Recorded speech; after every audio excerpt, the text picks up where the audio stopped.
Adoftu du'a obsaan simattee amantii dhugaaf dhiiga kee laattee Abbaa Phexros goota biyya koo insi yaadata har'as garaan koo.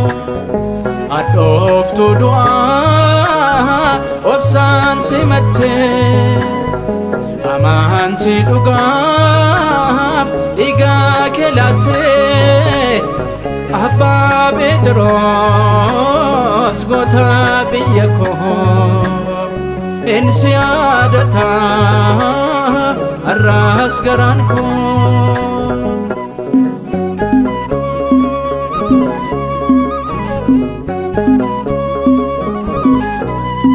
Jiraachuuf jettee imaana nyaanne kaayyoo kee gaariis kan hin daganne kan namaan feetu kan keessa laaddu goota akka keetii eessatti argatu.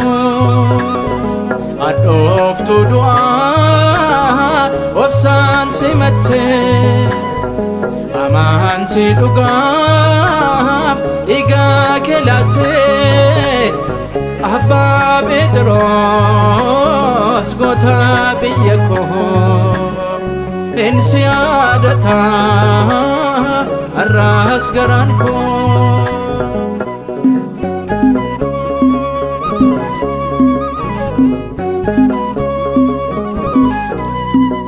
Namaaf dacheen kee akkaan bitamne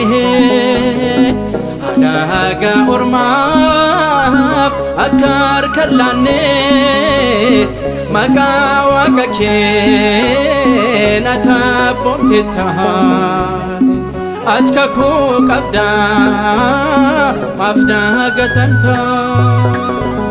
Adoftu du'a obsaan simattee amantii dhugaaf dhiiga kee laattee Abbaa Phexros goota biyya koo insi yaadata har'as garaan koo.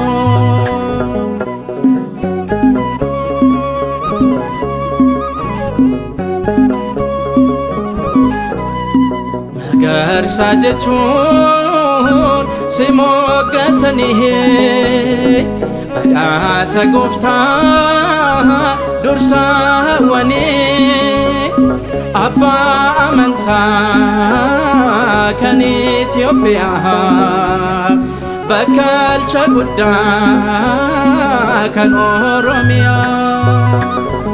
Adoftu du'a obsaan simattee amantii dhugaaf dhiiga kee laattee Abbaa Phexros goota biyya koo insi yaadata har'as garaan koo.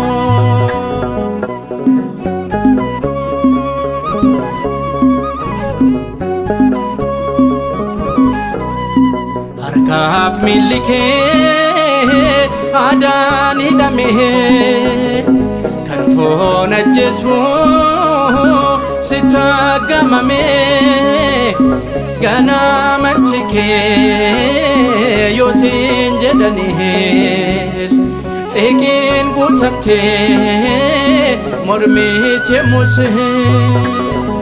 Adoftu du'a obsaan simattee amantii dhugaaf dhiiga kee laattee Abbaa Phexros Pheexroos goota biyya koo hin si yaadata har'aas garaan koo.